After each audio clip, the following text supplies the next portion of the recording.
And with that, let me introduce tonight's Healthy Living Lecture speaker, Doctor of Naturopathic Medicine, Scott Luper, graduate of the National College of Naturopathic Medicine in Portland with honors in research, taught at the Southwest College of Naturopathic Medicine in Arizona, serving and chair of diagnostics and chief medical officer. Special interest in cancer and autoimmune diseases, special training in digestive disorders and thyroid disease. Began serving in Fairbanks in the year 2000, avid cyclist and musician, well known around town as a drummer in the South Cushman Social Club. Great musical favorite in Fairbanks. Tonight's talk, Forgetfulness, When Should I Be Concerned? Roughly an hour. At the end, if you have questions, Scott will take them, repeat them in this particular mic so it's picked up for those viewing online. And with that, I will turn this over to Dr. Luper. Thanks, Mike. The title was actually his title. He titled the talk. So let me kind of set the overview for the talk. It's my intention that you come away tonight with the ability to improve your memory. But you can't fix it if it's not broken.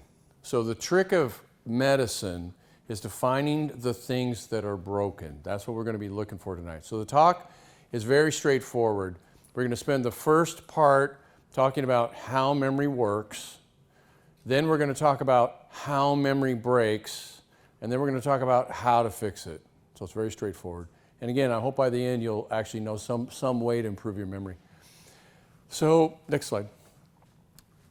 Go ahead and do the next one. So when should I be concerned? I'm just going to answer the question of the talk. Not when you forget a name. That happens. I mean, the other day I was on the airplane and I ran into a patient. I couldn't remember his name to save my life, but I couldn't remember people's names when I was 20. So it's just how my brain is. Now, I knew everything about him. I knew his whole story. I knew what his poop was like. I mean, I knew a lot of intimate details about the guy, just not his name. So there it is. Not when you forget where you put your car keys. Though, I'd say, when should we be concerned? I'm going to be concerned if I forget someone's name. I'm going to be concerned if I can't find my car keys. For sure I'm going to be concerned. But the real question is, when should I be concerned I have Alzheimer's or I have dementia? That's really what we're looking at. That's the unstated part of this. And you forget a name and you forget your car keys and where you park your car, then that's not Alzheimer's, that's not dementia, that's normal life. It happens to all of us. We want to minimize it, but there's no eliminating it. Now, when your lack of memory begins to change how you live, you literally change your life pattern because of it, that's when you need to be concerned. That's when you can't remember your loved ones' names or how to do things that you know how to do. That's where things have actually broken. Next slide. Boy, the type is small on this. Okay, so I did this talk, kinda, back in 2018. So a lot of these slides are the same. So some of you may have seen my talk back then. We'll say, hey, I saw the slide already. It's not the same talk. There's a lot of new material in it. This slide is exactly from the old one, with the exception of one word. It says, all memory is likely stored in dendrite patterns across your whole brain. You notice the word likely. Yeah, because we don't actually know how memory works. Let's just be frank about this. No one really understands how memory is stored in your brain. Now, I could do an hour-long talk on this one slide. I won't, but I mean touch upon it a little bit. The evidence piled up the way it is indicates that probably the way memory is stored in our brain is everywhere. Every part of our brain stores some piece of memory. It's in these patterns that go across the whole brain. But there's evidence that memory might be stored in very, very small areas, as in one axon. One of these things here, just because there's certain memories, when they really get fine, they can see that one memory always touches on that particular axon. And there's evidence that perhaps pieces within the axon itself are encoding the memory. Let me give you an example. Ground squirrels suffer brain damage when they're near frozen and they're doing their hibernation. Their brain gets trimmed back significantly. And then when they thaw out, they grow that brain back again. And clearly, if the memories are being stored holistically in the brain, you're going to lose a lot of memory. Except for if you bury an acorn and then you freeze the ground squirrel, and when it thaws out, it remembers where the acorn is. I think that's pretty interesting. There's more to it. So when you look at the evidence as a whole, we really don't understand where memory is stored. But here's what we do understand. If you damage someone's brain, their memory doesn't work as well. Clearly, the brain has something to do with it. Though, let me get really weird for just a moment. It's possible that we share between us some memory functions. That there's something about groups of people and how they think that goes beyond reason. There's this collective unconscious that happens. You know, it was coined long ago, right? But there's, again, the evidence is piling up. If you talk to these neuroscientists, they wax poetic. I mean, I've gone through just tons and tons and tons of material from them, and there's really something that we don't understand about how memory works. Something that's magical, something that's interesting. How when you talk to somebody, you get a little piece of their mind, is what you get. Okay, anyways, let's get back to put our feet on the ground. There are three basic types of memory. There's sensory memory, there's short-term memory, also known as working memory, and then there's long-term memory. So let's talk about how those ones work. Next slide. Oh, actually, let's talk about neuroanatomy first.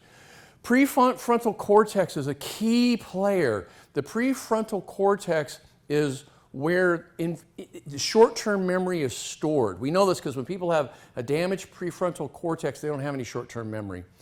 And also, as we age, that's the part of our brain that suffers the most. So as we age, there's a natural decline in our ability to have our short-term memory or our working memory function well. Now, short-term memory, the way to think about it is it's your attention memory. So memory functions on attention. Attention's a very key aspect of memory. If you're not paying attention, the chance of you remembering it is zero. Literally, it will be purged from your brain. The only chance you have of remembering anything is you have to pay attention to it. Now, it sounds reasonable. The things that are important are the things that we pay attention to.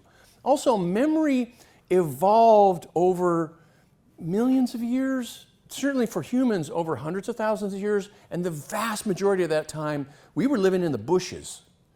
And memory functioned more about where stuff was so we can go and find it again. So our memory is profoundly spatial. It's set up that way. It's set up to remember things in space.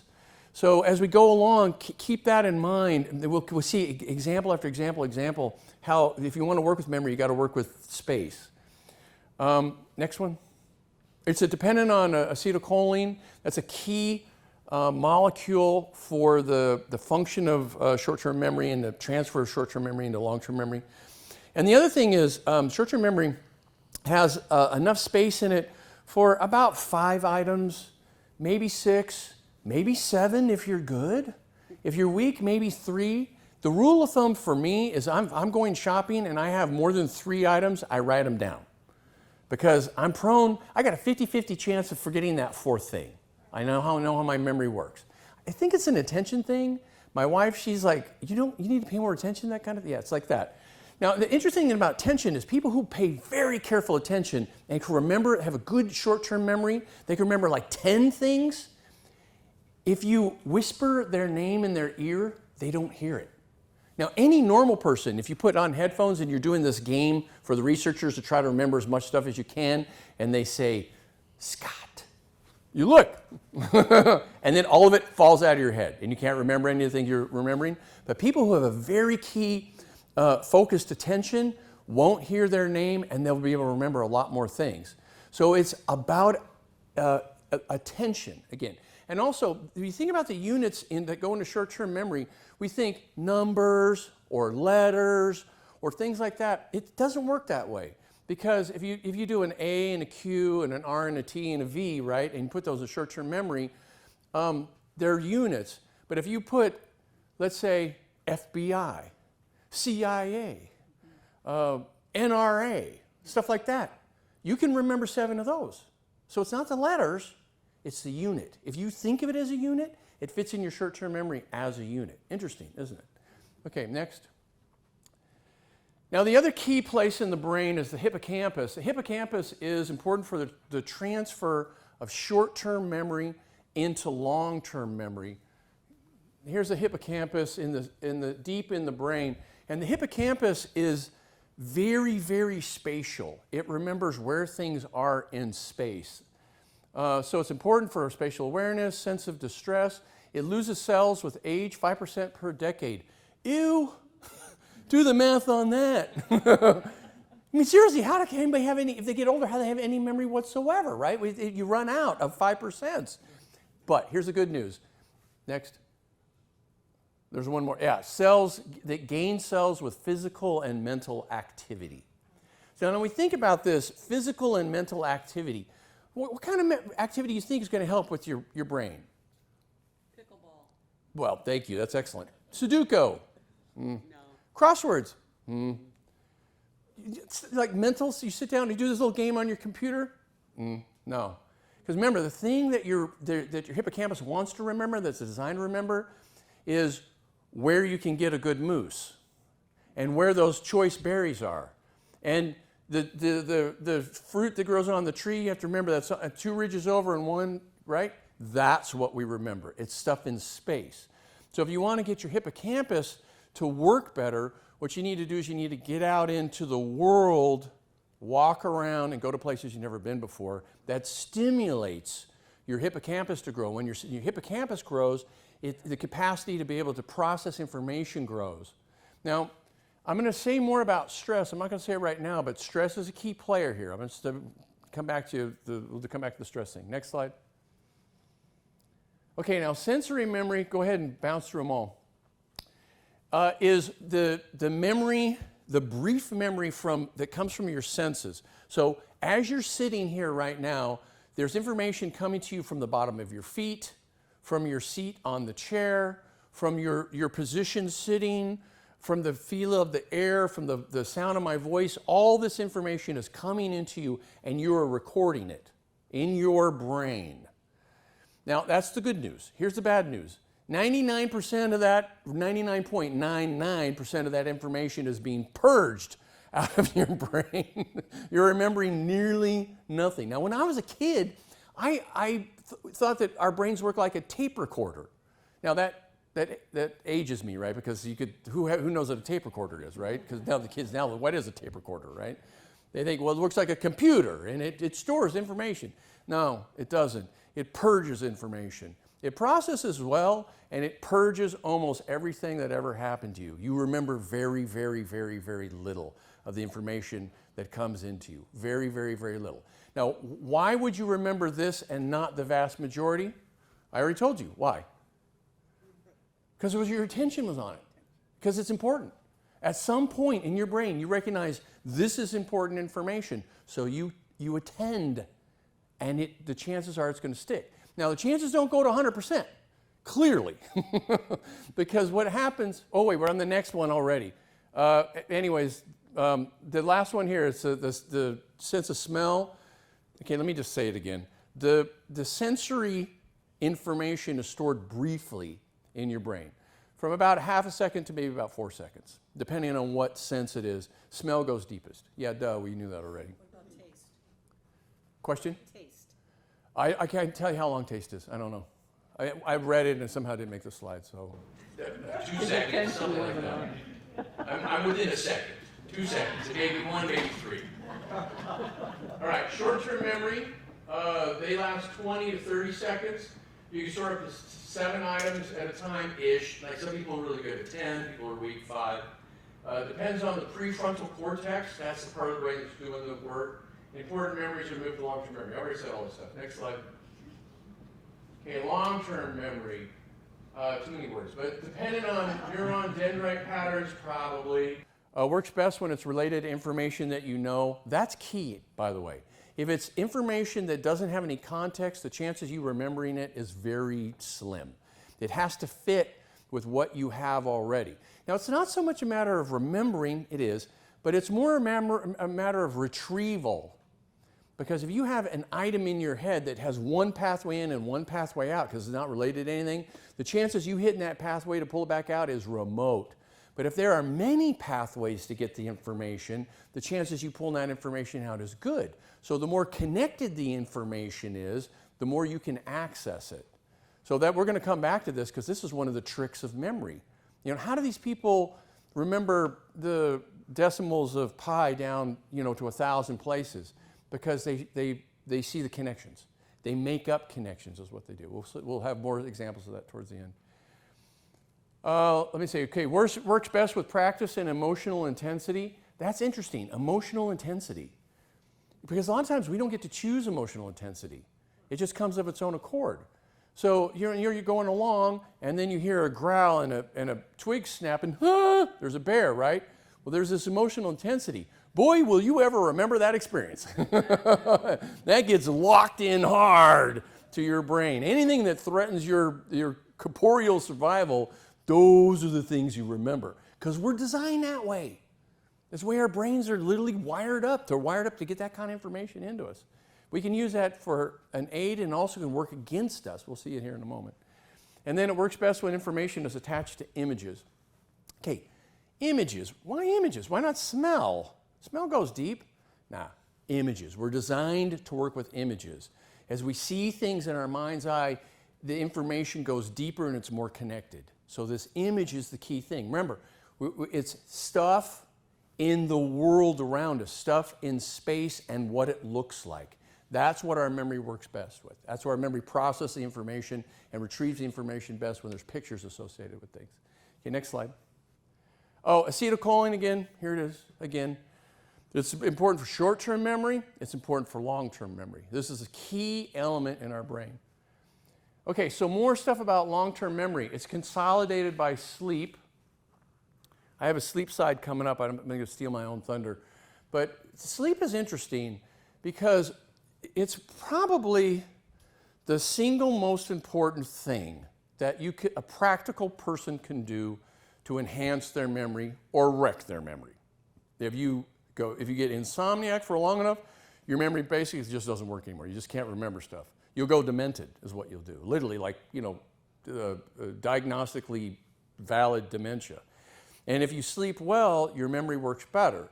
Now the interesting thing about sleep is we're not exactly sure why it's so important, what it's doing, but it's doing something.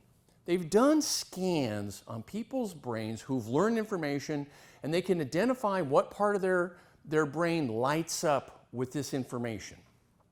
Then they go to sleep, and then they scan their brain in the morning, and they can remember the thing just fine, but when they think of it, another part of their brain lights up. It's not the same. It shifted. It moved things around.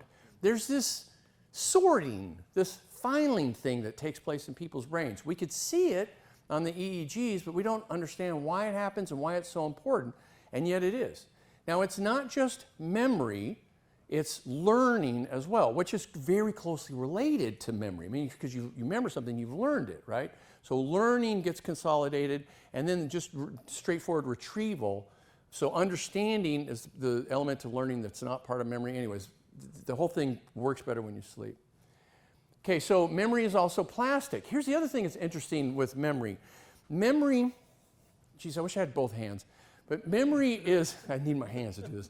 So memory is patterns of axons firing and crossing over to dendrites, which cause other axons to fire, which causes other dendrites to be activated, and you get this network, this pattern, in 3 dimensions that the brain lights up. Okay, so that's what's happening. So when you remember things, you're reactivating that network. And so what comes up is the smell, the sight, the taste, the memory, the information, all the stuff that's associated with that. And it lights up again, and there it is. It's in your consciousness, the thing that happened. Except every time it fires, it changes. Every time it fires, it changes. It is not the same. So every time you think of your 3rd grade teacher and how you loved her so much, that memory is not not very closely related to the reality of the experience when you were in 3rd grade because it's changed over the years. Memory is plastic. It does not lock in. It is not a video recorder that holds things steady. It moves and changes and morphs. Now, this is good news and this is bad news. So if you're in court, you're trying to remember the crime, it's bad news because you can't accurately, more or less, but maybe a little on the less side, accurately describe exactly what happened. How many stories you hear about people saying this is what happened, turns out that's not what happened, right? The Fairbanks Four, I think of an example comes to mind. So every time you remember something, you're changing that memory. But this also works for good. In my practice, I get people who are traumatized. Of course, I'm a doctor. Any doctor sees people traumatized. Just in life, you see people who are traumatized. PTSD. I have a patient right now who's in her early 20s and had a horrible thing happen when she was a teenager, and it has rocked her. She has seizures and a bunch of problems that are going on. And so in the process of treating her, it's not a matter of just treating the seizures. The seizure medication doesn't actually work. Well, what I have to do is actually deal with the trauma. So what I'm doing with her cooperation, is I'm changing the memories. You can do that. What you do is you bring the memory back and you change it. You literally change the picture. The question is, okay, let's back up from the trauma. How can we change this picture? What does the younger version of yourself need? She needs her mom there with her. Okay, bring your mom into the picture. You see her? What's she look like? What's she wearing? What's the furniture look like? What are the pictures on the wall? And the picture comes in clear. Now she's got a new memory. Now, come on, Dr. Luper, where's a fake memory? You just made a fake memory. Yeah, what is memory? It's axons connecting with dendrites, going in neural network patterns, right? What did we just do? We just made axons going into dendrites with neural network patterns. It's the same. It's the same, literally the same. So my motto, and my patients have heard this, and my family's heard this a zillion times, is it's never too late to have a happy childhood.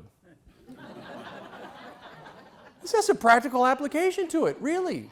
Just because the bad things happen to you doesn't mean you're wrecked forever. You can fix it. You can fix it. This concept is blowing up in the therapy world right now. So many people are doing variations on this exact thing. Interesting, isn't it? So memory, you could work it, you can change it. Okay, next. Okay, now this is a summary of all the slides, the memory to date.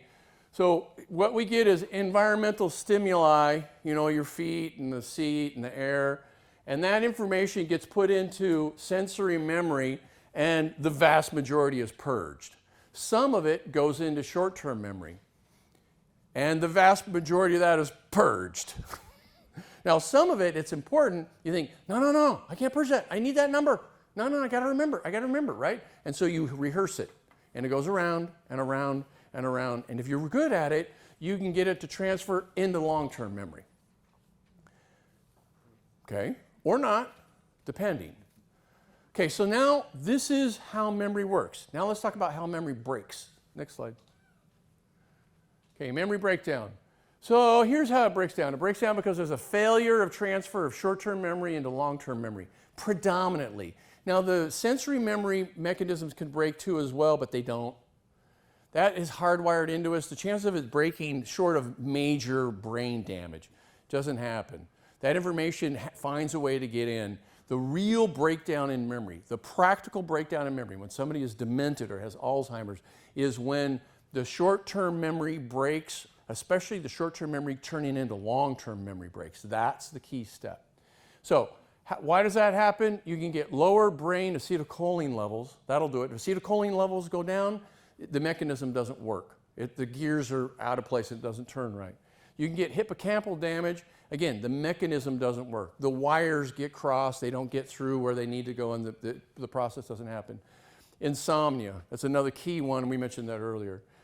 So the other thing you can get is the dendrite pattern itself and breakdown and neuronal death. It's not that the mechanisms are broken. They're all working fine. There's just not enough brain to work with. The neurons themselves die. The dendrites get cut back, and so the neural networks break down. Usually they don't break down as a whole, they break down in bits and pieces. Your memory starts getting weak and fragmentary, and you remember a piece of it, but not the whole thing. It's the whole thing starts to blur. And this one is caused mostly by brain damage from toxins, drugs, oxidative damage, stuff like that. Next slide. Okay, you need to click all the way through. I didn't realize these were not going.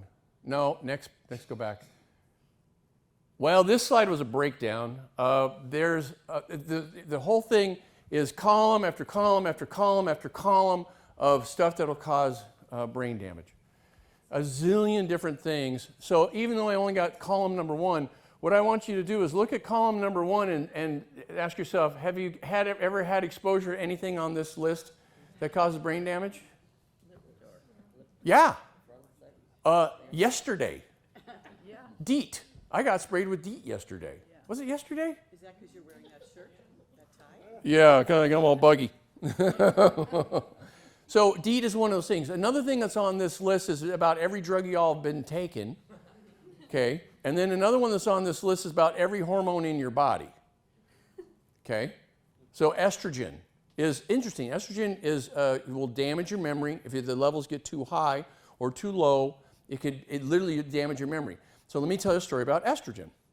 So I got this guy, 92-year-old guy, coming in to see me, and his memory doesn't work.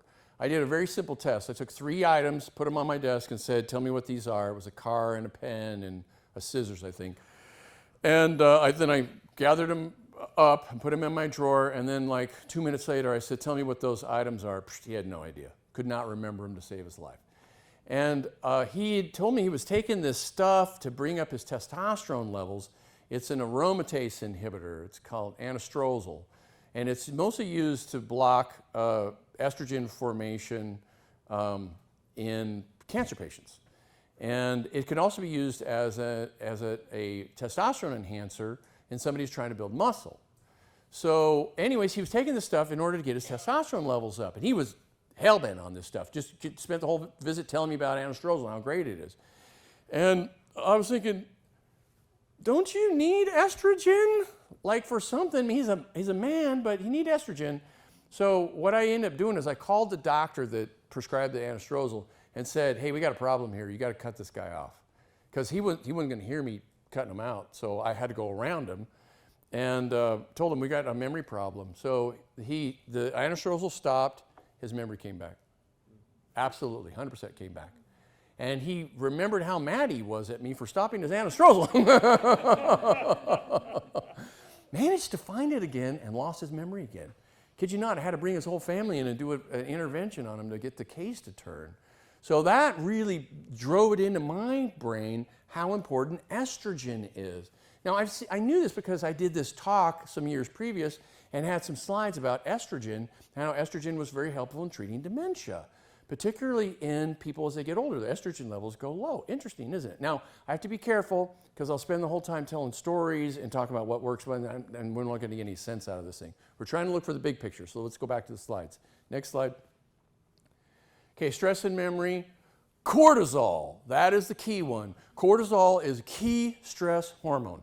When you're going along and you hear that growl and snap and you turn your shoulder and there's a bear, boom, cortisol goes on. Now, it's not the only stress hormone. There's a bunch of other ones too, catecholamines, all kinds of stuff. But cortisol is a key player because what cortisol does is it raises your blood sugars. It changes the way blood flows in your body. It makes blood go more to your muscles and your brain and your heart so you can duck and dodge and run and fight and do whatever else you need to do. So cortisol turns out to be super helpful. But it's got a side effect. It causes neuronal cell death in the hippocampus. So what happens in the hippocampus is your hippocampus becomes lean, mean, and trim. It remembers only the important stuff. So 3rd grade teacher name, oops, out. But you remember the smell of that bear. This is very useful. This is not a bad thing. This is a good thing. This is a good thing. It's a helpful thing. This is a survival mechanism.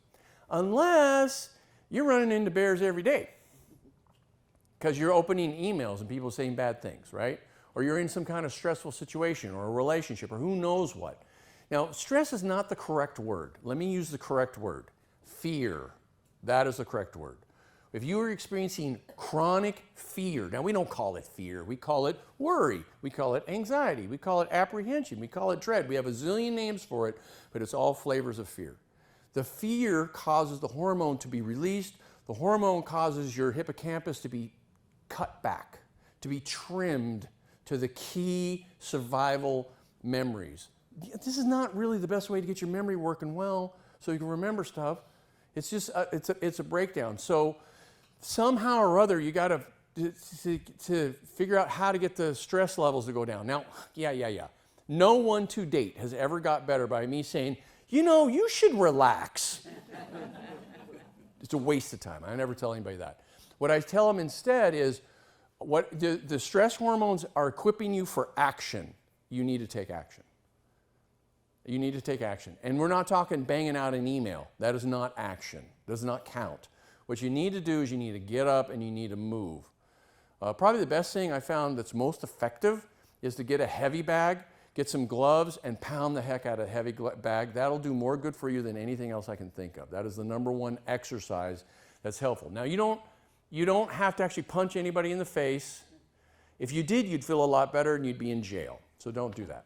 But if you can act as if you were punching somebody in the face or whacking them with a stick, then what you get is the benefit of it. That the hormones run their course. They go in, they go out, and you're good. Remember, your blood sugars went up. You got to use the blood sugar. Your blood went up. You got to use that blood. This is the best treatment for stress. Not meditation. No, meditation's lovely and wonderful. I mean, if you can become a saint, all more power to you. Well done. But I don't know anybody who's done it yet. So regular people, what we have to do is we have to take action. We take action, we don't suffer the ill effects of the stress. This is not bad news, this is good news. Good news is the system is hardwired into us. The good news is as long as we take action, we come out of it okay. Okay, next slide. So we talked about how it breaks down. Those are the breakdown slides. Now we're into how it gets fixed. So how do we improve memory?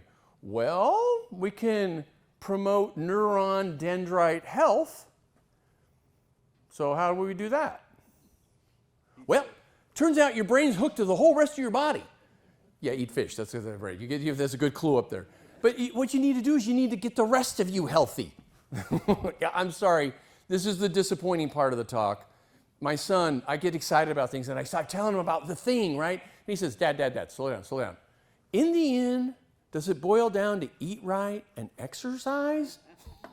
Well, yeah, but it's the mechanism. Yeah. Well, I'm sorry. The punchline is, in the end, it boils down to eat right and exercise and sleep. We have to put the sleep in there as well. That turns out to be the number one most effective way to getting your memory to work. Because the memory's dependent on these neural networks. The neural networks are dependent on your brain. Your brain's dependent on everything else in your body being healthy. Your body starts to break down, your brain starts to break down, and that's the connection. So there it is. Okay, so what else can we do more specifically? Remember, it's the mechanism. Acetylcholine. If we get acetylcholine levels to go up, then memory works better. And it does. It actually works. So how can we get acetylcholine levels to go up? We got a slide for that. We're coming up. Promote brain blood circulation. So now with blood comes oxygen and nutrition and the removal of waste product, and everything runs better.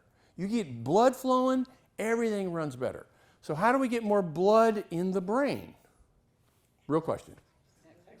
Yeah, exercise. That's how we do it. We get more blood flowing everywhere else, and the brain just happens to go along for the ride. Now, there are herbs that are specific for improving the flow of blood in brain. And I'll mention some of them. But they are weak compared to actual exercise. Weak. No, you can see an effect if you do the research. There it is. There's the effect. But a fraction of what you would get just by doing a brisk walk. Okay, we can promote myelin health. That's one thing we didn't talk about. The slide had it on it. I skipped over it. So myelin is this little fat that's kind of jelly rolled around the axon of neurons. And what it does is it acts as an insulator.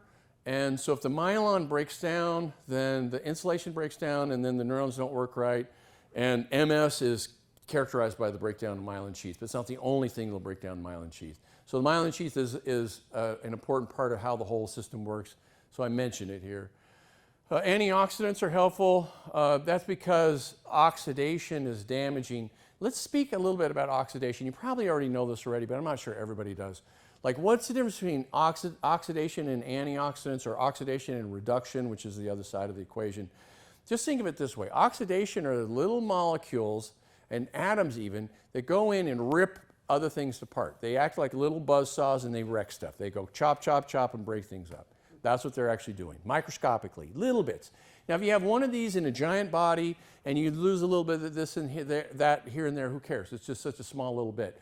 But you got, 100 million of these little molecules running around your body all buzzsawing up, and you can start feeling like, I don't feel so good. I feel tired. That's what you get. You get like that. Oxidation too much is damaging. Now, your body can fix some of it as it goes along, but if the oxidation exceeds the rate of repair, you decline. And some people decline drastically. I've occasionally had people who are riddled with oxidation, mostly from their diet, but also from lack of sleep and other things, and I put them on an antioxidant and they wake from the dead. It's amazing to see. There's people like, you take something and then you throw your cane away and you do a little dance. Those are people who are oxidated. That's what happens with those folks. And anti-inflammation likewise. Okay, next slide. Oh, don't next slide. Balance brain blood sugar. Back, let's go back. That's a key one. I'm so glad I put it up here. This helps keep me on track. This is one of the key players in terms of keeping your brain healthy. Now let's talk about sugar. Your brain needs sugar. Can't run without it. It's absolutely required for your brain to work right. Well, or ketones. But it needs something some fuel to burn. So your brain is super active, burns lots and lots of calories. It's one of the more active parts of your body. It's burning a lot of calories, doing a lot of work. Except for when you sleep, then it's even doing more and burning more calories. Interesting, isn't it? Who'd have thunk? When you sleep, you're burning more calories in your brain. Your brain's more active than you are in the daytime, because that's when it repairs. That's when it's dreaming. It's doing all the filing. It's doing all this stuff. So your brain's more active at night. So it's extremely active. So it needs sugar. Yeah, but here's the rub on sugar. Sugar is sticky. Now, so if you drop syrup on the table, it's sticky, sticky, sticky. Well, molecularly, it's also sticky. So it's sticky on every level. So when it gets into your bloodstream and starts interacting with your tissues, it sticks to them. Now, there's a fancy name for this. It's called glycosylation. So if you get a lot of glycosylation, what happens, you get a lot of this sugar sticking on stuff, and it gums up the works. What it does is it attaches to things it shouldn't attach to, and it twists them. It warps them. It blocks them from interacting with other things. It literally gums up the works. So our body's used to this. This is one of the price that we have to pay for running the systems on sugar. So there's a repair team that comes in every night and cleans us of sugar. It's best to clean us of sugar. It is not a very good repair team, and it loses ground. So it's a lot of times the best thing to repair is they'll just basically take that glycosylated piece, throw it away, and make a new one. So more of that happens. Sometimes they're clean, sometimes they're just scabbed, another piece is scabbed on. Other times they're thrown away wholesale, and we just start again. Okay? You guys know this already, right, about sugar. This is what it does. No, you didn't know that.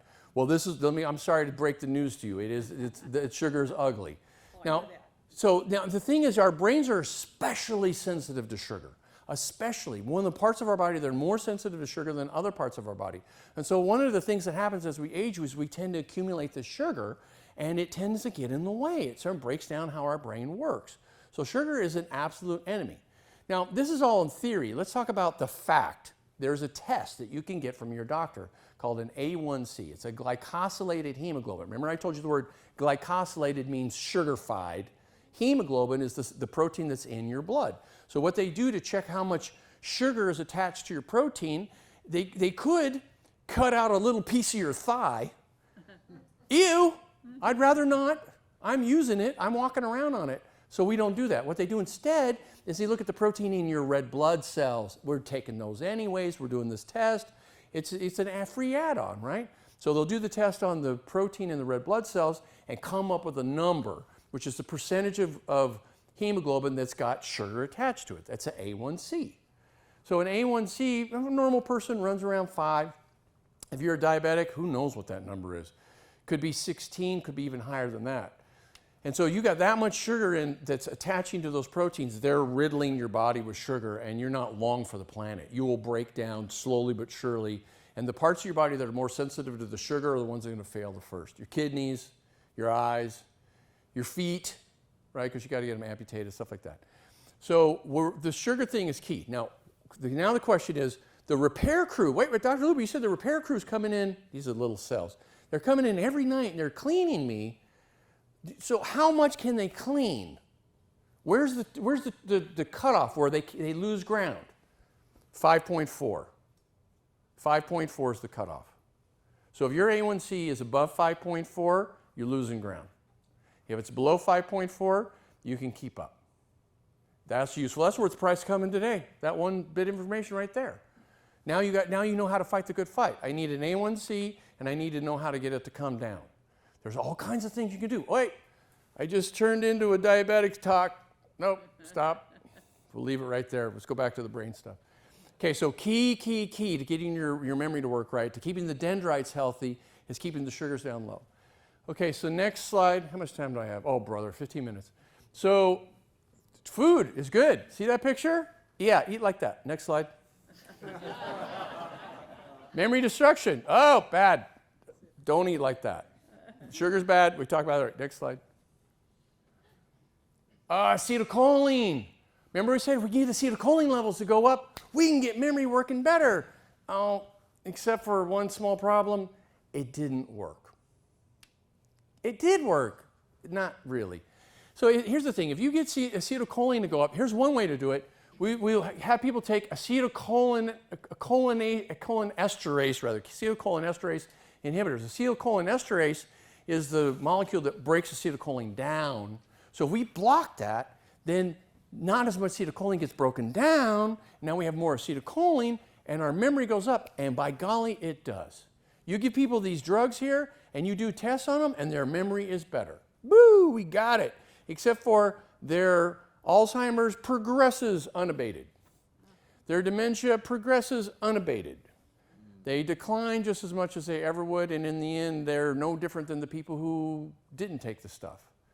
Helps in the short run, hurts in the long run, doesn't, at least we could tell it doesn't help in the long run. Turns out to be ineffective as a strategy. Now, also it's got a bunch of side effects. You can read the list, all kinds of stuff, gut stuff mostly. And then there's natural acetylcholine esterase inhibitors as well. Huperzine, caffeine, that's interesting. Caffeine, huh? Caffeine actually has a beneficial effect on people's memory, except for when you do too much, and then it has a detrimental effect on your memory. It's always about the dose. And then rosemary. Rosemary, this one, I could have filled the page with stuff, but I picked these because the huperzine works particularly good, and there's a research later we'll talk about. Caffeine is common, so it's interesting. And the rosemary is famous for memory. You take rosemary for memory. I don't know if you knew that, but it's an herb that you take that helps your memory. We all know this. It comes from lore. Okay, next slide. Okay, aside from blocking the acetylcholinesterase enzyme, why don't we just make more acetylcholine? Hardly anybody tries to do that, but it's doable. What you can do is take acetyl L-carnitine. Acetyl L-carnitine is close enough to acetylcholine that it gets converted and acetylcholine levels will go up. Okay, that's interesting, but what does it actually do to memory? Did anybody actually see, you take it and then see what happens to your memory? They have actually. They found, okay, there's more stuff it does here. Anyways, research shows it helps with the dementia, but this one right here is interesting because, let me just read the title. Acetyl L-carnitine and alpha-lipoic acid, which we'll talk about here in a moment, supplementation of aged beagle dogs improves learning in 2 landmark discrimination tests. So what this research did right here is it disproved the old adage that old dogs can't learn new tricks. They did. They taught old dogs new tricks by giving them this stuff. I mean, at this point, I'm kind of like an old dog. I'm really interested in taking these things, right? Okay, next slide. Okay, so alpha-lipoic acid, we just talked about it, increases acetylcholine, protects against the effects of high blood sugars. Now we know the mechanism. It recharges other antioxidants. This is a key antioxidant. It interacts with other antioxidants and runs the whole antioxidant show in combination with glutathione. Okay. By the way, I see people taking pictures of these. My intention is to give you these slides. So if there's somebody who I can give the slides to, who can give them to y'all or put them up on some site where y'all can get access to it, that'd be lovely if we can do that. Okay, the alpha-lipoic acid also, by the way, treats peripheral neuropathy. Remember, it's still neural tissue of a sort. It's the nerve, so it's helpful with that, and particularly with diabetes and the blood sugar thing, and chelates toxins. Okay, next slide. Caffeine, we kind of already talked about this one. Caffeine's helpful. Caffeine, it helps your memory, and I already told you why. Why does caffeine help? Because of attention. Remember, memory runs on attention, and caffeine helps you focus, and so your attention is better. Have you ever drank like 5 cups of coffee? I have. I used to work in a restaurant. I drank 22 cups of coffee once just to see what would happen, and my attention was poor. My vibration, the rate of vibration was very high. I was just curious, what would happen if I drank 22 cups of coffee?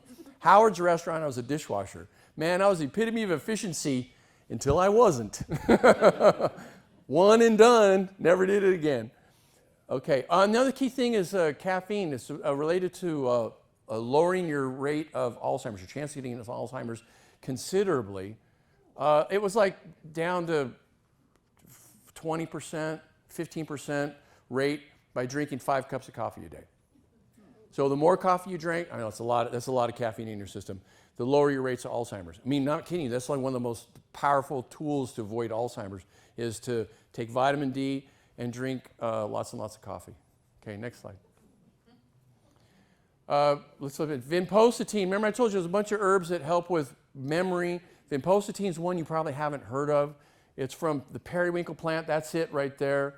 Lots of research shows it's helpful. What it does is improve blood flow, and there's no effect on people's memory or brains. It does not help one whit if there's normal blood flow. If the blood flow is normal, it does nothing. Remember, you can't fix it unless it's broken. If it's broken, this is one that'll fix it. Can anybody think of another herb that helps with brain blood flow? You've heard of it. It's famous for it. Number one herb in Europe for decades.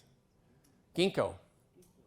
Ginkgo biloba is very famous for improving blood-brain flow. And the reason why is it helps with the capillary flow. It doesn't help with the major blood vessel flow, but when it hits the capillary beds, it tends to move through the capillary beds better. They think it's the bioflavonoids that are in both of these plants. So bioflavonoids in general, which are common in fruits and vegetables, help with brain blood flow. So it's not that vinpocetine has a special quality. It turns out a bunch of herbs have this quality to it. The vinpocetine just had more research because people got excited about it and started doing research on it. Next slide.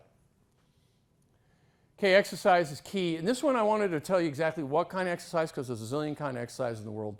Now the stress reduction exercise is, you know, you got your boxing thing going on. But for improving memory generally, is the exercise that helps with your health is the thing that's helpful. Aerobic exercise. Aerobic means you get into motion and you stay in motion. Now, I have a lot of information here in numbers and so on and so forth. Let me make it simpler for you. What you want to do is you want to go out for about as long as you can stand. Half hour is the cutoff where it's really helpful. If it's less than a half hour, it's still helpful a bit, but the helpful goes up at a half hour. And then if you do it an hour, it's better than a half hour. You do it 2 hours, it's better than 1 hour. You do 3 hours, it's better than 2 hours. The more exercise you get, the better it is for you in terms of your memory. Now, your heart will give out at some point. You do 6 or 7 hours into it, it starts working against you. Your heart just can't keep up. But your memory continues to improve. Your rate of cancer continues to go down. So the more blood flows, the more health, the more nutrition, the more waste product removal, everything works better. So this is kind of good news, bad news. Good news is exercise is helpful. Bad news is, geez, that's a lot of exercise. How do you get it in? Well, you just do the best you can. Here's the bottom line is, it's not so much the amount, it's the regularity. So what you do is you do exercise 6 days a week, take a day off, do it 6 days a week, do it long enough to where you feel better. So you're out and you're walking through the neighborhood and you get back and you say, I feel good. I feel like I did something. I feel good. There it is. If you're doing exercises, like I work in a big building downtown and I walk the stairs, sometimes I'm tired and I'm going, ugh, going up those stairs. I get to the top and I'm wobbly and I'm breathing hard and it's like, I don't know if this is good. This is too much. Other times I'm bing, bing, bing, bing, bing, bing, bing, bing, bing up the stairs and I put, ooh, this is good. So then that's a good exercise. See what I'm saying? If it's too intense, it's too intense. I mean, this is common sense is what it is.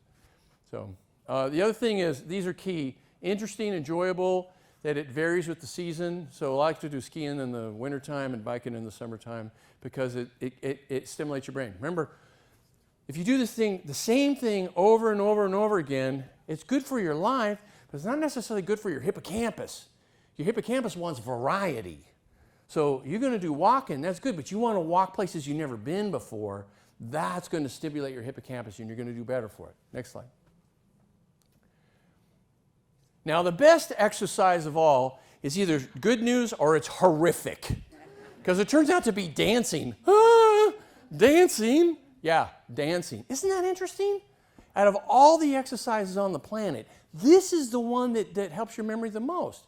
But if you stop and think about it, you can tell it will because it's rich with information and stimulation. Because there's the space. You got to do the dance move, right? And you got to get in the right. So now your brain is really activated by doing this in space. And there's music that's stimulating, and there's a rhythm. And you have a beautiful partner. Oh, you're so lovely tonight. Boy, you're really activated. And there it is. You run enough activation on enough different levels, and now the richness of the experience stimulates your brain, stimulates your hippocampus.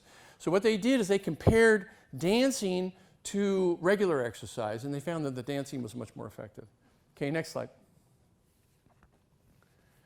Sleep is super important. Next slide. Myelin health is super important. Fish oil is good. Next slide. I don't even know what this slide is. Oh, that's B12, of course. I should have known. B12 is good. B12 is interesting because B12 is one of those ones where it's an easy hit. If someone's low of B12, and their memory will go, and then you give them B12 and their memory comes back. It was like the estrogen story I told you, where I got the estrogen up on my patient and his memory came back. B12 is the same way. Now, B12 is interesting because it's dependent on how well your stomach is working, whether it gets absorbed or not. There's this substance called intrinsic factor that's generated by your stomach, the lining of your stomach, and if your stomach is weak and thin and not working real well, your intrinsic factor goes down, and you can take B12 till the cows come home and you don't absorb any of it. It doesn't do you any good. So you need to have a healthy stomach and have enough intrinsic factor, and then you can get the B12 coming in. Now, I got patients who are older and their stomach doesn't work right, and they're B12 deficient. And so what we have to do with them is inject it. Well, in the meantime, we inject it. We inject B12. So you get a B12 shot, and it doesn't hurt, and it's great, and it helps, your memory comes back. In the long run, we got to get their stomach healthy, and that's what I like to work on. I like on getting their stomach healthy, and there's a zillion things to do it. And again, I could do another hour talk on how to do that, so I won't, though. Next slide. Vitamin D is super important, and everybody in here should take vitamin D because you live in Alaska. Okay, next slide. Hormones are important. Next slide. Practice is important. We already talked about all this. We talked about association, strengthen memory, practice, I mean the whole thing. Next slide. Oh, geez, this is a great slide. We're just going to have to skip it. They took football players who had got their brain damage from whacking each other, and they gave them a program using fish oil, ginkgo, vinpocetine, acetyl L-carnitine. Remember we talked about that one earlier. Lipoic acid, we talked about that one earlier. Here's the huperzine again. We talked about that earlier. This is the whole kit and caboodle. And by golly, their memory came back. So they're able to treat these brain damaged folks. Next one. Next one. Here's the list again. Some extra stuff in here. Anthocyanins are key. Those are blue and red pigments. Alaska blueberries are the best source of anthocyanins that you could find. Next slide. This is there just so you know what to take. If you're thinking, okay, he went through those very quickly. What, did you write down what he? They're on the slide. You can look at them. Okay, next one. All right, now we got a few minutes here. This is a key thing to finish on because pills are fine. I hate pills. Can we do this without pills? Yes, we can. So you got to be healthy. There's no getting around that. Your wires in your brain got to work. No getting around that. But there's a way you can store information in your head to get access to it. So let me tell you a story. When I was in medical school, I worked my way through medical school by waiting tables because I could make more money, and I was doing classes in the first part of the day and then clinic in the second part of the day, and then I'd go to work and I'd wait tables all night and make $100. And which was a lot of money back in those days. And so I walk in, I have this real fancy restaurant, and they had a zillion specials. They had 10, 13, 9, that amount of specials. And so I'd go and I'd look at the special board, and I'd go, got it. And I'd go and wait tables. And everybody thought I had a photographic memory. I assure you, I do not have a photographic memory. But it was too easy to remember all that stuff. Now, if you looked at all the specials, all the detail of how they're made, it's a giant pile of information. There's no way I could master that. But that's not what it was. It was 3 kinds of chicken, 4 salads, and 3 desserts. Who can't remember that? What do you mean? You guys are all adults. 3 kinds of chicken. Okay, so we open the drawer, we throw all the chicken in the drawer, and we close the drawer. And we open the next drawer, and we throw all the salads in the drawer. See, that's what this is. This is a chest of drawers, how you could sort information. Now, if you want to know what kind of chicken it is, well, I'm going to open the drawer out, and there's 3 kinds. Who can't remember that? There's the tequila chicken, there's the mesquite chicken, and there's the, right? There it is. So if you can organize information, you can remember it. Now, I had a student, because I was a medical school professor for a while. I didn't like it. I kept having to run meetings all the time. I like doing what I do now way better. I visit with my friends for a living now. It's fabulous. But anyways, I had a student who was brilliant, who passed every quiz for the whole 4 years she was in medical school, and she could not pass the boards. And the reason why, she had no system. She was brilliant as she would learn things, and she would throw it in a big pile. And then she could have a pile of laundry this deep, and she could reach into that pile of laundry and pull out a pair of socks. That's how her memory worked. And I was like, it took me a while to figure out, why was she passing the boards? Because I had a knack for getting people through the boards, and people knew it. So she found me and said, hey, I need help with this. And after about 15 minutes of talking to her, I realized what she had. I said, oh, look, we got to get this thing organized. You need a big chest of drawers and some drawers and start throwing stuff and start sorting things. All the diabetes facts go in this drawer. All the heart failure facts go in this drawer. And I helped her organize her brain, literally, by doing just like what I'm telling you right now. And just simply put the stuff in the right, and she, bam, first try, passed the boards. So this is a doable thing. All it takes is attention. Remember, that's the key. You need to attend. If you put attention, you can organize your information. Okay, now thank you, Dr. Luper, for this lovely, advice, but has anybody really worked this out? Yes, they have. Next slide. Mind mapping. That's what this is called. You can get a book called mind mapping. You can take a course called mind mapping. You can do zillion different things for mind mapping. So here it is. Planets of the sun. They're all listed. There's 2 or 3 facts with every one. Chance you remembering this is like 0, right? Who could remember this information? Next slide. Here it is. Mercury, 3 facts. Venus, 3 facts. Mars, 3 facts. You break it up like this. There it is. And what you do, and I didn't do the right one because this one is typed. No, that's not how you do it. What you do is you get a marker or a pen and you write it out by hand. And you make the categories yourself. If you get online and look at these things, every single one of them is handwritten. I didn't like the handwritten ones. I wanted one that looked like this so I could show you, but the handwritten ones are the way to do it for real. You do it handwritten. Now, when I did this talk back in 2018, this is when I finished the talk, was on this one. I said, look, if you guys can draw it, you will remember it. If you can mind map it, the chance you remember it goes way, way up. because now you've got another pathway into the information. It makes sense. It's not trying to get the pair of socks out of the pile, it's everything in their own pile. Now there's another trick that I've learned since then. Next slide. Attach a picture to what you want to remember. So here's the example. Let's say you're reading a technical document, and it's got 30 pages, dense with information. So here's how you remember what's on that page. Well, you'll increase your memory vastly. You read page 1, actually, first you think about a pink elephant, and you read page 1. Then you flip it. Then you think about, I don't know, a suitcase, a brown one. You know, like the old-fashioned leather ones with the little clasp, and then you read page 2. Then you think about a backyard swimming pool, and you read page 3, and so on and so forth. The pictures do not have to relate to the information in any way whatsoever. All you do to get the information is you think about the swimming pool, and brrr, the page comes back. It's how the brain works. We work in pictures. And what happens is you can get the information back because it makes sense and relates to other things, but you just did a big overlay. You got a hook.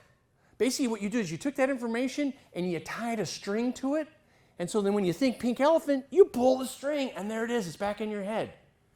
This is what I want to finish the talk on because this will help your memory.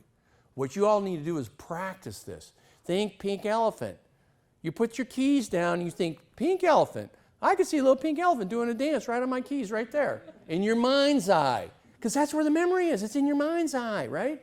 And then you go look for your keys. Oh, they're a pink elephant. That was there they are. You got a hook. You could pull it on the string and it brings you right back to it.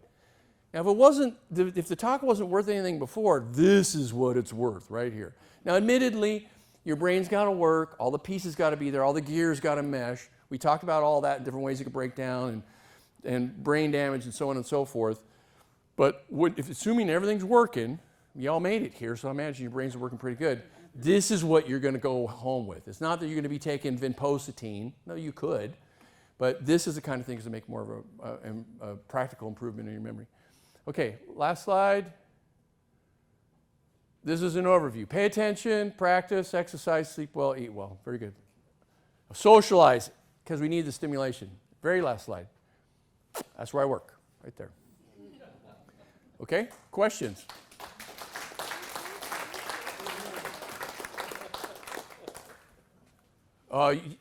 Yeah, you're close enough. I can pass it over. Grizzly bears like to eat honey, don't they, when they break into a nest? They do, in fact, yeah. Yeah, and does that help their health? Well, the trick of being a grizzly bear is you have to survive the winter.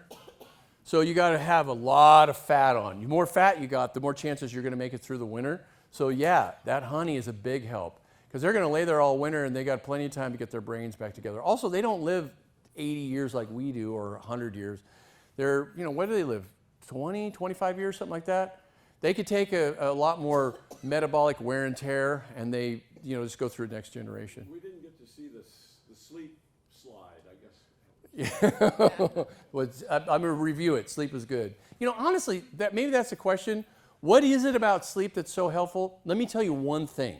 So what happens towards the end of the night is there's these little channels that open up in your brain and fluid flows through them. So while your brain is busy working, doing stuff, it makes these little messes, these little metabolic piles of junk that it burns through, and it's got a residue, an ash, if you will.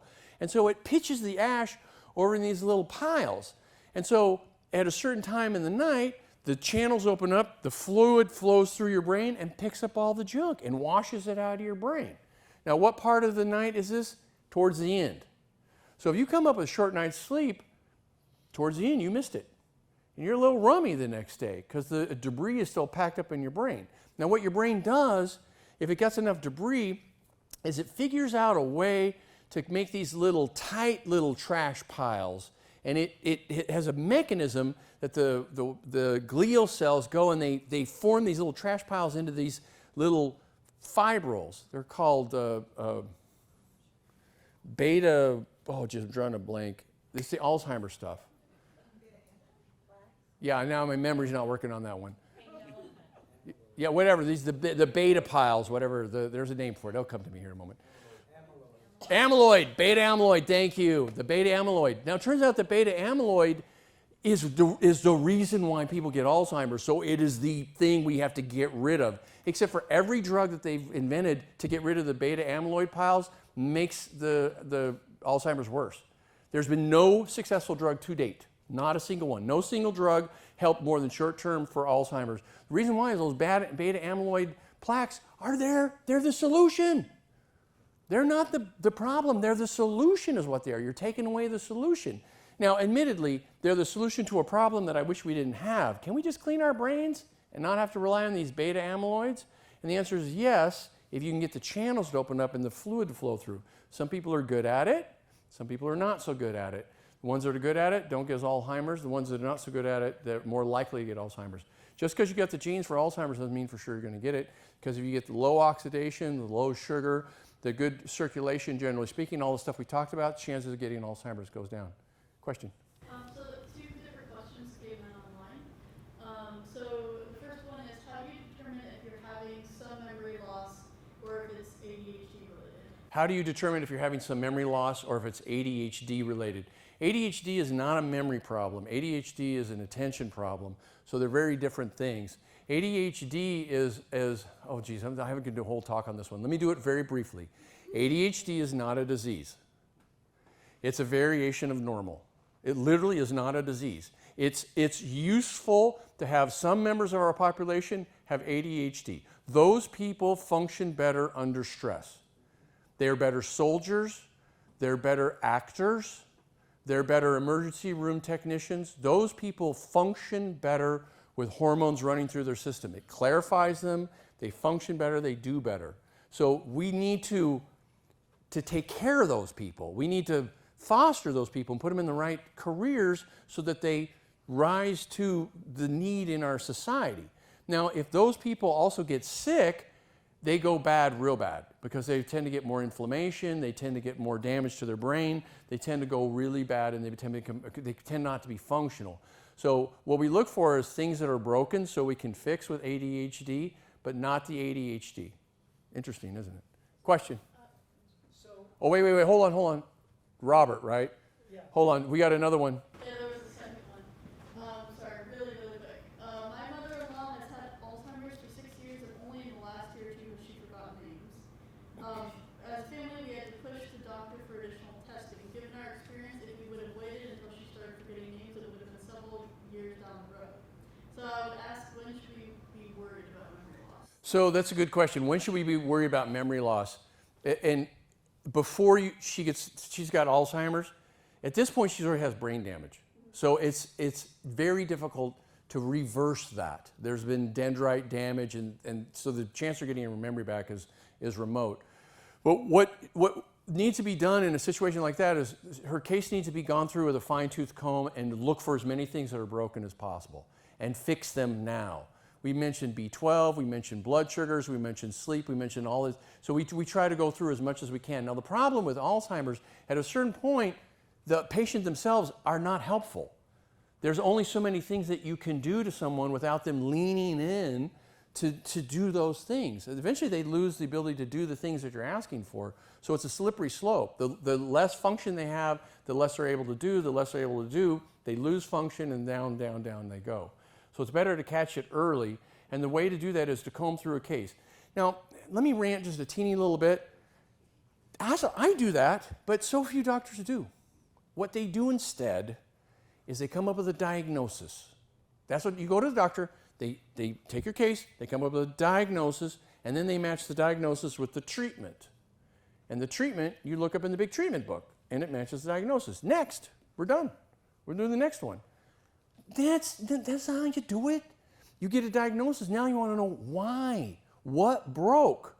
And you got to run a bunch of tests and ask a bunch of questions. And how come everybody doesn't do that? Because it's slow, and you have to be patient. I couldn't do it any other way. I just couldn't. I already do the way I do. But I only see, 25 patients a week because I spend a half hour, an hour with them to work their case. So it's like a boutique thing. If you look at society as a whole, There's not enough people like me around. So y'all the lucky few. Think of it that way. Okay, Robert, question. In light of your adjusted memory of that student who you had stress and you asked her to remember it differently with her mother in the room, how does hypnosis factor into that? Since clearly some, maybe they're stage magicians or hypnotists, are able to get people to perform and they have no recollection of being told that. So do we have any understanding about how hypnosis works? Not really. That's a good question. Really, that's an excellent question. I just don't know how hypnosis works. I do know it has something to do with suggestion, and some people are susceptible to suggestion. And you can use that suggestion to change a memory. I'll give you an example. If they witness an accident, a car ran a red light, right? Or it ran a stop sign, let's call it a stop sign. And then you're asking them about it and you say, so what color was the car when it ran the yield sign? And they say, well, it was a red car. And now they remember it was a yield sign. As an interviewer, you just put that in, and now when you ask them later, what kind of sign was it? Oh, it was a yield sign. So suggestion has a way of implanting in us in ways that we don't recognize. Literally, it goes right by you, and I never saw it was a stop sign. I remember distinctly it was a yield sign. And there you go, you just change memory. So that's a weak answer to your question. It's much more, that's an interesting thing. I just basically dazzled you with another fact. To answer your real question, I don't know. The answer is I don't know. Any other questions? Can you have too much vitamin D? Can you have too much vitamin D? Yes, you can. It's hard. Now, if you get too much vitamin D, what happens is vitamin D helps you absorb calcium. And so your calcium levels will go too high. And if your calcium levels go too high, you'll begin to get cramps. Mostly the cramps affect your stomach. Now, if you do a blood test, the point at which the calcium levels or the vitamin D levels get high enough to affect the calcium is around 250 micromoles per deciliter or something like that. I can't remember what the numbers, but you run the test, it's 250. I've never seen that in my life. The highest I've ever seen somebody come up with a vitamin D is 150. So the trick of vitamin D is not to get as high as you can. What you want to do is you want to get it in the middle. The range runs from 30 to 100. So you want to shoot for, I don't know, 50, 60, somewhere around there. Now the problem with vitamin D is when you take it, the dose does not correlate very well with the blood levels. Now you think it would. You take a little bit, you got a little bit in your blood, you take more, you got more in your blood. Yeah, except for it doesn't correlate well. I'll give you an example. I have a patient who is taking 6,000 IUs and her vitamin D levels are 60 something, 62, 63. I have another patient who's taking 26,000 IUs and his blood levels are 42. How's that possible? Yeah, good question. It's just the way it is. And it's not like I'm the only person who ever noticed it. This is well known. It's a well-known fact. So the only way you can get your vitamin D levels correct is you have to pick a dose and then test and then adjust. That's the only way to do it. Question? I take 5,000 a day and I have for 20 years. How do I test? Oh, you go to your doctor and say, I need a vitamin D test. And is it a blood test? Yeah, and they do a blood test, and they'll just check. 5,000 is probably too low, is probably what it is. Most people taking 5,000 don't get into the normal range. So Take more. well, no. You're already taking 5,000. Go get it checked. Now, let's make sure I'm not wrong. Okay? I don't want you to be taking too much. Now, if you did take too much, what's the risk? You ask doctors and they say, oh, it's going to be toxic. Well, what does that actually mean? They can't answer it. They don't know. Well, I know. You get stomach cramps. That's what happens. There was a guy who took 1 million IUs a day by accident. He was a supplement manufacturer, and the formula that he was making for this protein powder got the wrong amount of vitamin D in it. A month into it, he was feeling funny. He went to the doctor. The doctor was brilliant, by the way, and figured out he was getting 1 million IUs of vitamin D a day and had him quit taking it, and he came back to absolutely normal. He was a normal guy. And then never had any lasting problem whatsoever. That made me feel a lot better about vitamin D because when I was in medical school, I was taught 2,000 IUs a day was toxic. That was a toxic dose. You could never use that. Literally, that's what I was taught. And I would, said 2,000, and I never touched vitamin D because it was too scary. It wasn't until, I lived in Alaska, and then I started bumping up against this thing where people had low vitamin D and they had pain. And then I gave them vitamin D and the pain went away. Or they had rashes, and I gave them vitamin D and the rashes went away. Or they were tired, I gave them vitamin D and the tiredness went away. Vitamin D turns out to be super helpful. By the way, vitamin is not a vitamin, it's a hormone. It doesn't work like a vitamin. It doesn't do what vitamins do. It's a hormone. We just happen to call it vitamin D, but it's misnamed. It's actually a hormone. It's a hormone that's converted from the pre-vitamin D, the provitamin D, into vitamin D by the effect of sunlight on our skin. And we need the sunlight on our skin. The sunlight has to be a particular intensity to do the conversion. That intensity, we could go outside if the sun was shining, we can get it, probably not right now, it's too late. But in this time of year we can. From about the middle of May to about the middle of September, we can actually make vitamin D here in Fairbanks by going outside. If the rest of the year, doesn't matter. You get all the sun you want. There's just not enough sun, not enough power in the sun to do the conversion, to bump the molecule over. Now, if you take let's say you went to Hawaii and you're in a bikini for 2 weeks, right? Sunning and you're tanning deeply and you're getting all this vitamin D and all this sun on you, think you'd get toxic from vitamin D because you're making too much, because you convert it like crazy. No, once you get to a certain point, if you get too much vitamin D in your system, the sun breaks it down. So what it'll do is it'll average out to a certain amount equivalent to 10,000 IUs a day. So 10,000 IUs a day is a pretty good dose. Maybe out of respect for time, 2 or 3 more questions. I know there's one here from Mark. Mark, question? Thank you on the vitamin D stuff. Ketones versus glucose for brain health and memory. Ketones versus glucose. See, that's an excellent question. I don't know. I can't tell you. Here's what I do know. This is a theoretic question because in reality, ketones are hard. It's hard to live where all you have is ketones in your system. It's doable, but man, you got to live in a little teeny box and this is all you eat to maintain that ketosis. I've done it personally, and my wife begged me to stop. Can you come back to the real world, she said. Now, there may be some of you that live in ketosis all the time and you're perfectly happy with it because there's variations, people do. But in reality, it's a hard, hard diet. And I've pushed it really hard with a number of people, cancer patients, because we're trying to starve the cancer of vitamin D, and we push really hard, and it's hard to get them into ketosis because of all the inflammation they have. And kids with intractable seizures, they're the other ones that do really well with getting their blood sugars down to flat zero. So I think a more realistic approach to actually do it for real is to keep your blood sugars down, is to figure out what makes them go up and quit doing that. So the best way to do that is the continuous glucose monitor. You install one of those in the back of your arm, and then you look at that thing and you play the game. How do I get rid of those spikes? I'm seeing the Eiffel Tower on my phone here. We need to make that go away. I want to turn it into an Adobe hut, right? So then the game is how to get those things to go away. That's the real way to do it. Okay, so Mike, how much time do I have? Are we out of time already? We should wrap it up. I know maybe 2 questions. I'll take 2 questions. Sharon? Comment and a question, you know me.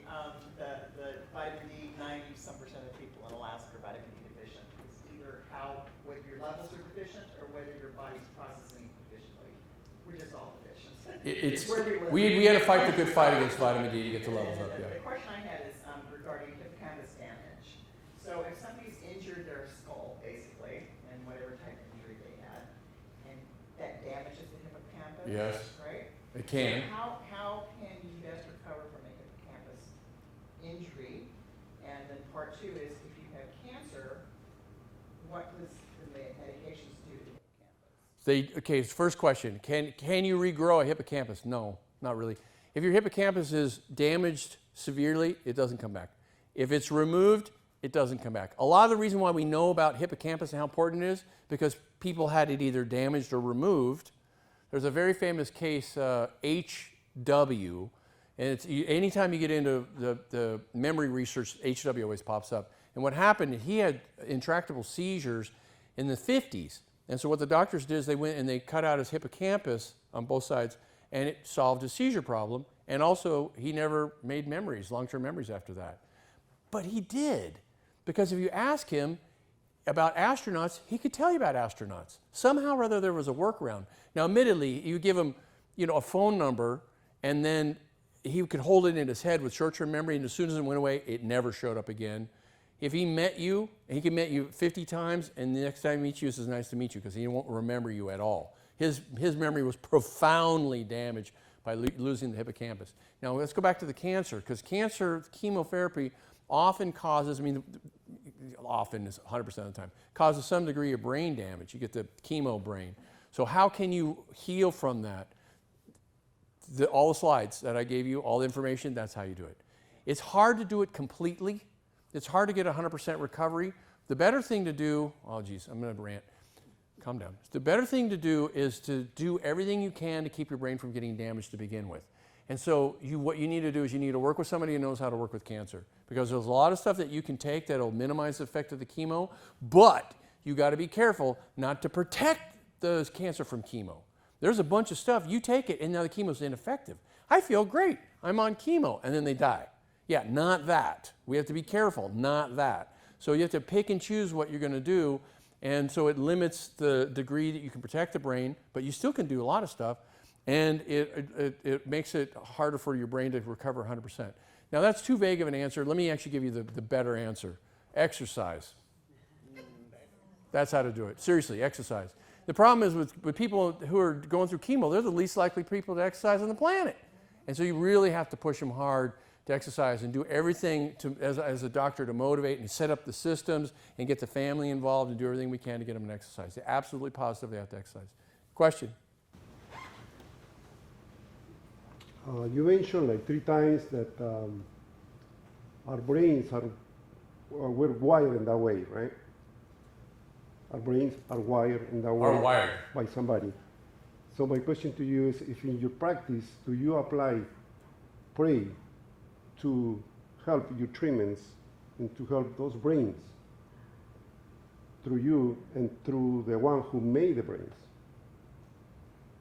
I'm not quite catching your question. Can somebody translate? Spiritual. If you're It's wired spiritual. by something bigger than us, do you use prayer as part of your treatment? Oh, excellent question. Excellent question. So the question is is our brain wired by something bigger than us? And does prayer help? And the answer is yes, it does. And I believe we are wired by something bigger than us. Now, I'm going to start floating off the ground here. So again, we started at this level saying there's more to memory than what's in your brain. There's something about how we're connected as people that's real and undiscovered. There's a reality how we connect and how the feeling connection and the brain connection that we have. Now, it might just be as simple as God made it that way. I mean, I can't say for sure. I gotta talk about what I know for sure. Here's what I know. There's more to it. Bottom line, let me just say it that way. There's more to it.